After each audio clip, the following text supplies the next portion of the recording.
Alo. Alo. Ay, sen jana jogorу жактагы жана УКМКда иштеген биздин айылдык жигитсиңби? Ооба, менмин. Эмне болду? Азыр бир срочный ишим бар эле. Срочно ошого жооп берип койчу айланайын, ай. Байке, бизге таңкыр чалганга болбойт. Кактан алып чалып атасыз бизге? Ой, бир эле суроо, сен жанагы айтып койчу. Жанагы элдин баарынын телефонундагы сүйлөшкөндөрүн барып прослушка кылган силерсиңерби? Ооба, биз прослушканы баарын биз кылабыз. Керек болсо, азыр сиздин сүйлөп атканыңызды прослушка кылып коебуз. Ой, меникин дагы ошентип прослушка кыласыңарбы, э? Ооба. Ой, анда жакшы экен айланайын, ай. Сен айтып койчу, могу магазинге бараттым эле.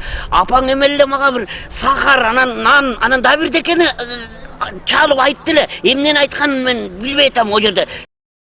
Ошону билип берип койчу, байке.